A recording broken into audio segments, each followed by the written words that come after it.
Today, Tori and I are talking about a connection that you really need to know about if you have eczema. This is the liver gallbladder connection, and these are two organs in your system that really could be congested, having trouble releasing bile, and that can really cause some of the symptoms of eczema, especially if this congestion is causing you to have constipation and not being able to work through your toxins really well. This can really lead to inflammation and therefore the signs of eczema. And we really want to think of eczema, as we always talk about, as just an alarm system.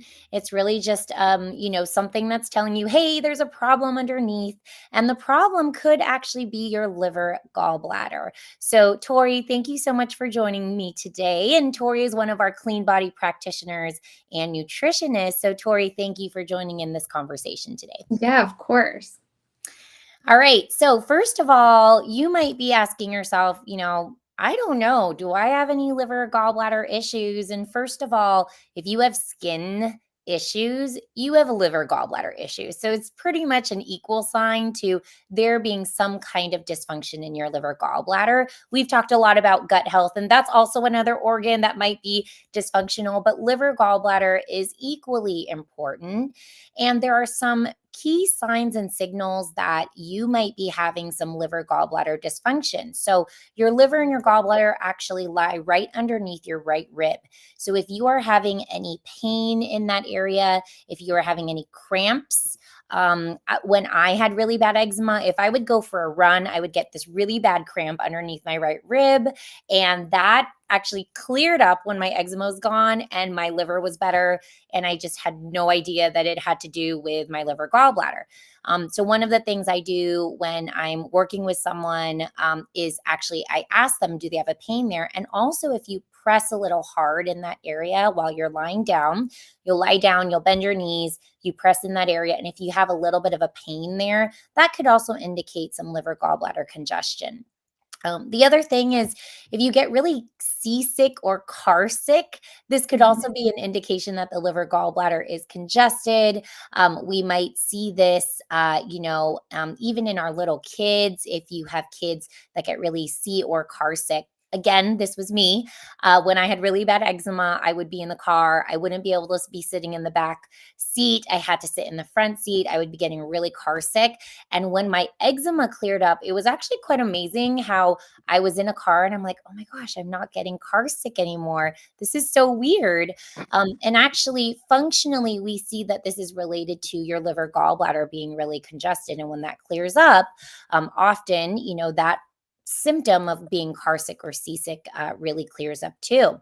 If you're someone who goes into, let's say, Macy's and you pass by the perfume section, and all of a sudden you get a headache, you get itchy, you're so uncomfortable, you are potentially having chemical sensitivities.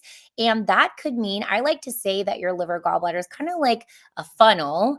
And, because your liver is really helping you metabolize all those toxins, helping them to get out of the body. And if you walk it through Macy's and you're walking through the perfume section and you're getting all of these symptoms, it could mean your funnel is really full. And what does that in essence mean? It in essence means that your liver gallbladder is really congested. And Tori, can you tell us a little bit about the symptoms that might happen after eating fatty foods and maybe why that happens? Yeah, like indigestion or like a really, overly bloated feeling. Some people feel extra full, just really kind of an icky feeling. Like if you're one of those people, like you go out and you eat something greasy and fatty and it just makes you feel kind of blah. That's a pretty big sign. And that's just the way that our bodies break down fat. We use bile from the gallbladder, which is made in the liver. So if there's an issue there, if it's not flowing well, if it's sticky or sludgy or that duct is kind of clogged up, then your bile is not able to emulsify and break down that fat. So then you just start to not feel good. It can cause nausea and even vomiting for some people with really fatty foods too. But if you're like known for, just reacting to high fat foods, then that's a good sign that there's probably something going on in that liver gallbladder area. Yeah, and if you look at your poop and your poop looks a little bit clay colored or yellow, it's not looking brown like it should, that could mean liver gallbladder dysfunction too, because the bile that your liver makes, and we'll talk about that in a minute, that bile actually helps to make your poop brown. So if you're noticing that your poop is yellow or clay colored, then you might need to think, I might need to get assessed for liver gallbladder dysfunction. And I see that very regularly in people with eczema and other skin conditions and really other chronic disease is that, we see yellow or clay colored stools. And this is why it's one thing that we will actually ask you to do before we meet you for a consultation is take a picture of your poop. I know it sounds gross, but sometimes you're thinking, oh, my poop is normal because this is how it's always looked. And it actually doesn't look normal. And we want it to be nice and brown. We want it to make, to look like a sausage sinking down to the bottom. Okay. Now, if you have very dark stools, this could also be a problem too. So we have kind of on the either side of the spectrum, that could be a problem. If you have very greasy stools, so sometimes you'll see those stools actually floating to the top. This could also mean that you're having some liver gallbladder dysfunction. Maybe you actually see grease when you look in the toilet. Mhm. Most of us don't look in the toilet when we're pooping, but you need to be looking at the toilet because what's coming out is as important as what's coming in. We have to be releasing toxins out of our body, and poop is one of the biggest ways we do that. Okay. So if you see grease on like floating on the top of the water in the toilet bowl, that could be a problem too. Or if you're having a lot of diarrhea, this could be a problem too. Okay. So these are some signs and symptoms that tell you that your liver gallbladder may be congested and maybe you need to do a little further investigation.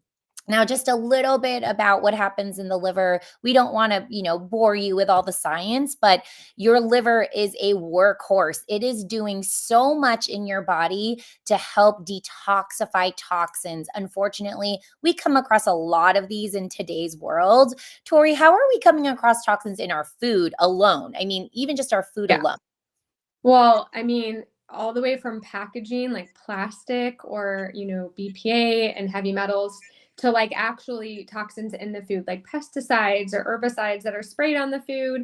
There can be food dyes, sugar.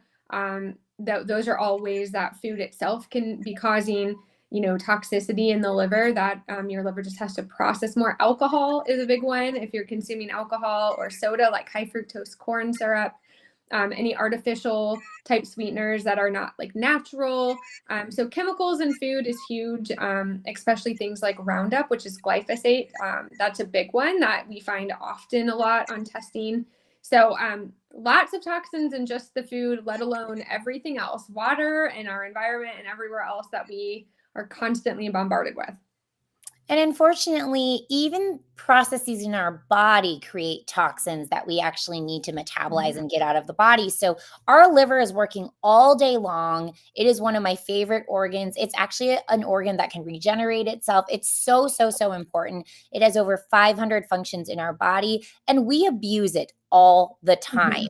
It's not like we're just living life and not abusing it. We are abusing it every single second of every single day almost. So as you can see, the things that get detoxed in the liver, which is again almost everything that we breathe and ingest into our system, they need to go through two different phases in our liver to basically become water soluble so that they can exit our body. And there's two ways they exit our body: is poop and urine. Yeah. Okay. So, the one that we're going to kind of mostly be talking today about is the poop part, which is the bile part, which is the gallbladder part. Okay. And so there's so many nutrients that can help us in this detoxification process, things like B vitamins and zinc and magnesium. And you'll find these things all in your colorful fruits and vegetables. So that's why we like to focus on those colorful fruits and vegetables. And then in phase two, you're having things like glycine and glutamine. So you're really needing protein as well to help your liver to work better. Things like choline that you can find in egg yolk, and even things like ginger, etc. So, helping your liver out is largely about eating a really good diet. So, Tori, what would you say are like, give us three top foods that we want to focus on if we really want to promote liver and gallbladder health? Yeah, liver, gallbladder, cruciferous veggies. So that would be like, the broccoli, cauliflowers, Brussels sprouts. Those are wonderful. I would say berries would be really beneficial. And then for gallbladder, I would add like beets or artichokes, which are kind of stimulate bile production and bile flow. So it really goes back to like what you were saying. Lots of fruits and veggies and colors is really going to be key. All right, so there you have it. Today, tomorrow, the next day, you can focus on eating those top three foods, and that'll already start to help your liver gallbladder work better. So, what I want you to think of bile is I want you to think of bile as kind of like a bus that carries toxins out of the body. So, your liver makes the bile and then basically deposits toxins into the bile. And then that bile gets stored in your gallbladder, which is this little green pouch that hangs off of your liver. And when you eat food and specifically fat, your body's going to release that um, bile that's being stored in the gallbladder. It's going to go out through your small intestine, your large intestine. It's going to become poop. And that's how toxins exit your body. So just think of bile as that little bus that just carries toxins out of the body. And as it's doing that, it helps absorb fats from your food and your fat soluble vitamins like vitamin D, vitamin A, K, etc. It helps with detoxification by eliminating those toxic substances from the liver. It eliminates cholesterol and reduces insulin resistance. So, a lot of the times when people actually have high cholesterol levels, we actually want to think about liver issues. Mhm. There's an antimicrobial action. So if you're having any chronic illnesses, chronic infections, bile could really be to blame here. If you're having constipation, this can be a problem too, because bile is actually one component of your poop. Okay. So we talked about the symptoms of liver gallbladder, but very specifically for sludgy or thick bile or even gallstones and things like that, you might have constipation, gas, bloating, belching. You'll feel really full after you eat. You'll feel nauseous. You'll have stomach pain or burning. And you might actually be deficient in things like your fat soluble vitamins, like vitamins A, D, E, and K. You might have some acid reflux, is a possibility. You could do things like having floating stool, light colored stool, and then again pain under the right rib. So a lot of those are gallbladder related. Okay, gallbladder and bile related. Okay. So let's talk a little bit about what kind of foods we can eat. And we kind of already went into that a little bit. We talked about the cruciferous vegetables, um, and the beets and the artichokes. Now, think about how often you're having these foods. So, this is something simple that you can actually just introduce into your diet today. And Tori, how are some ways you put this into your diet on a daily basis to make sure that you're consuming some of these liver gallbladder supportive foods? Yeah, berries. I mean, I love berries. If you're a berry fan, that's pretty easy. You can eat them every day, breakfast, lunch, or dinner. The cruciferous veggies, I like to batch cook. So cooking those in advance, just a variety of them and having them on hand. And honestly, cruciferous veggies are really powerful for the liver. So if you can get those in every day, that would be ideal. You can mix up the type, but every day, cauliflower rice is one of my favorite ways to get that in. It's basically just cauliflower cut up to look like rice, and it takes on whatever flavor you want to add to it and spice. So that's really easy. And then a personal favorite of my family is to make full artichokes. So we steam them, trim them, and actually eat them from the leaf. And that's kind of a fun way. If you've got kids and you have not tried to cook your own artichokes, I would absolutely recommend it. It's a fun food and they're delicious. And not only are they good for your gallbladder, but they're really good for your microbiome. So they have a prebiotic effect. So they feed that good bacteria in the gut as well. All right. So I challenge you this week to introduce some of these foods into your diet if you don't eat them already. Two of my favorites are going to be the artichoke and the beets. We actually do, Mhm. even for people who don't eat these a lot or they have a lot of congestion in their liver gallbladder, we'll give you supplements where there's artichoke and beets in there. So often I just like to tell people, just introduce this into your diet, is a really great way to support the liver gallbladder. Okay. And when you're not eating these foods, it can really affect the liver gallbladder process, because as we showed you, that phase 1 phase 2 process needs these nutrients. And so this is really breaking down how nutrition plays such a big role in the eczema and inflammatory process. So we have something called the clean food plate, and we really like that plate to look a certain way. So, Tori, can you give us a little rundown of what the clean food plate looks like? Yeah, so the big thing to note is that one half of that entire plate is veggies. So that would be those cruciferous veggies we're talking about, or other kinds of veggies. So ideally, you take your dinner plate, at least one half of it is full of vegetables. We want the other section, that's the next biggest, would be a good portion of protein. Protein's really good for that phase 2 of liver detoxification, which is a really important phase because phase 1 turns toxins into water soluble, which means they're actually more toxic for a little while before they get excreted. So they need to be put into phase 2 fairly quickly. So that protein is going to be really important. Good quality lean protein, organic. If you're having poultry, or some of our clients are having like grass-fed beef, things like that, good quality. And then healthy fat is really important. So we talked a little bit about like avocado, different oils can be used for that, nuts and seeds, and then a smaller portion of healthy carbohydrates. So that could be something starchy like a sweet potato or butternut squash. It could also be some kind of rice or quinoa. And so the important thing is that half your plate isn't rice, half your plate is veggies. You can have a rice bowl, but it's all about portion and making sure that you're getting a ton of those detox promoting foods. Awesome. So now let's talk a little bit about what we can do to test for liver gallbladder dysfunction. So we really like to do a very comprehensive lab assessment at Clean Body, and the some of the liver gallbladder health labs we like to look at: ALT, AST, GGT, LDH, and bilirubin. Now, your conventional doctor might actually run all of these tests, but it's a little bit different when we are looking at these tests. We're looking from a functional perspective, and that means that we have different reference ranges for these labs. So instead of the normal reference range, which kind of is accounting more for whether you have disease, whether you need a drug, things like that, we're actually looking for optimal function. So we're actually closing in that reference range to be a little bit closer together, so that if you're out of range, it doesn't necessarily mean you're in a disease state yet, but you could just be in an imbalanced state where you're just not functioning optimally. So I'm going to just give you an example with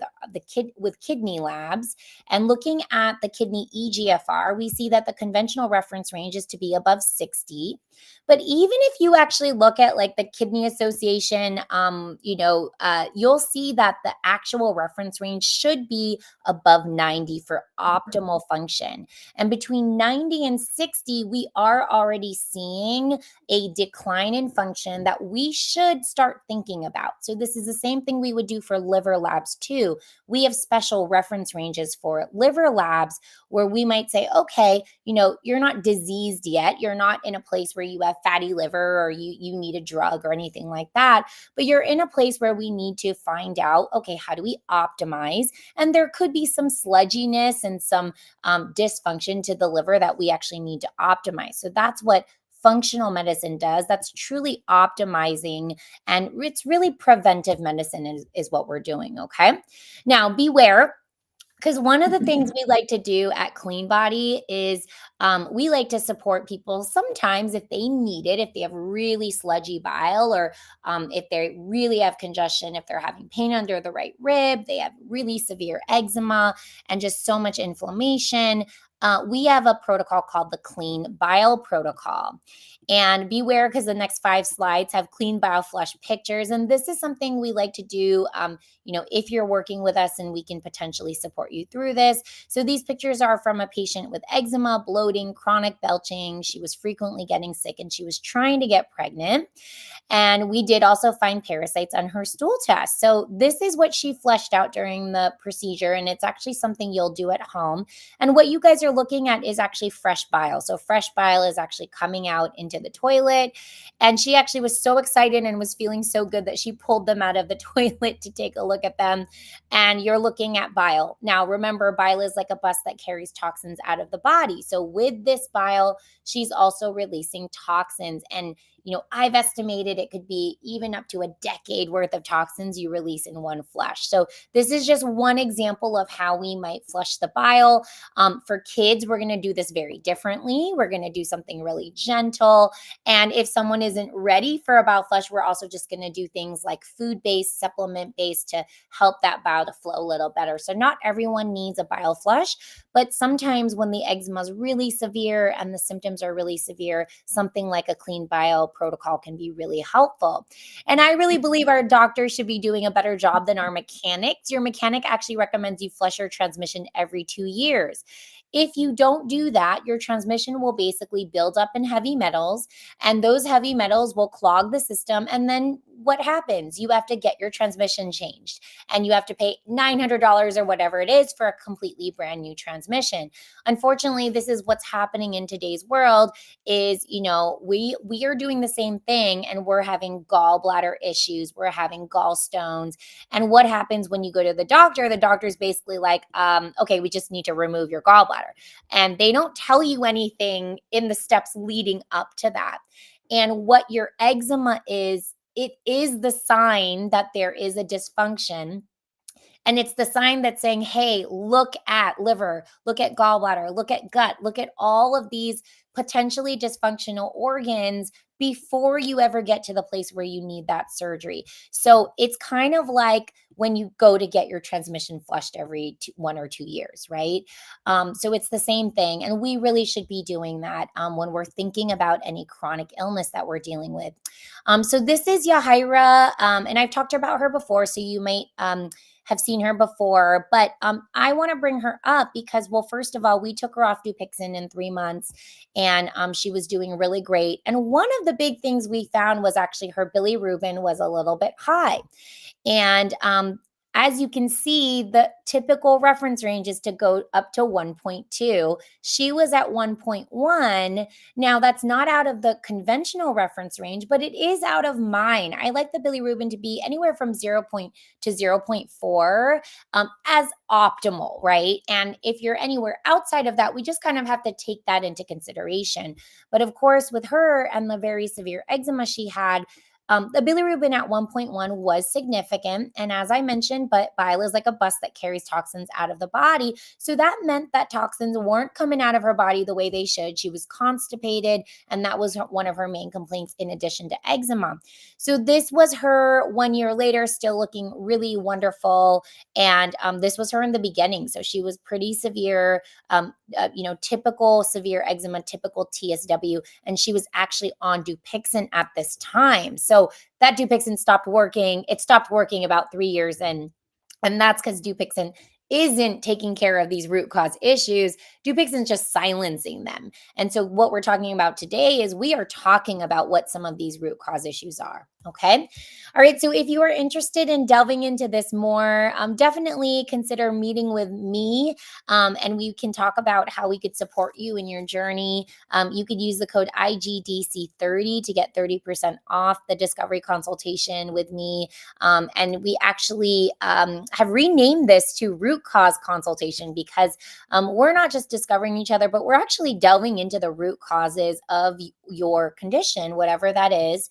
And we do back this by 100% money back guarantee because we do guarantee that if we do meet, you're going to really help. You're going to understand what some of those root cause issues are for you. We did talk about a lab today. It is called the Health Span Assessment. If you are interested in starting there and just getting that lab, understanding maybe what dysfunctions you have, you can start there. The link is in my bio. If you want to order labs, you can get $100 off with IG Lab 100.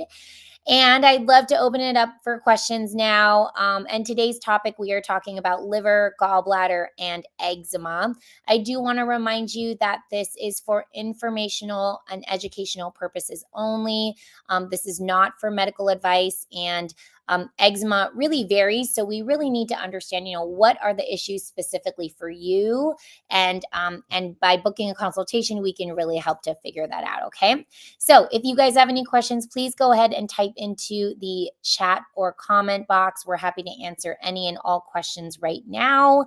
And Tori, thank you so much for joining me today. And, I think this is such an important topic because there is something we can do about it, right? The food is a great place to start. Yeah. And how impactful have you seen food be in the liver gallbladder process?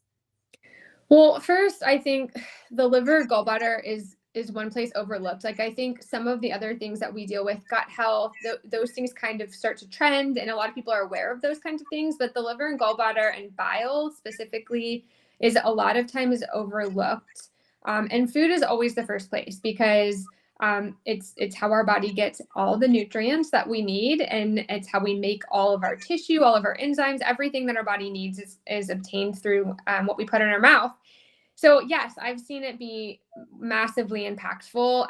I've seen eczema almost completely go away just from food changes, just from bringing in more nutrients and reducing or eliminating really toxic foods or inflammatory foods. So I think it's always the best first place to start. And that's something that everybody can do immediately. They can literally take that home now and start making changes, start avoiding things that are processed, and start eating more real food, and including some of these liver, gallbladder friendly foods, and start getting those in day to day. And I would guarantee that you start to feel a difference, pretty quickly.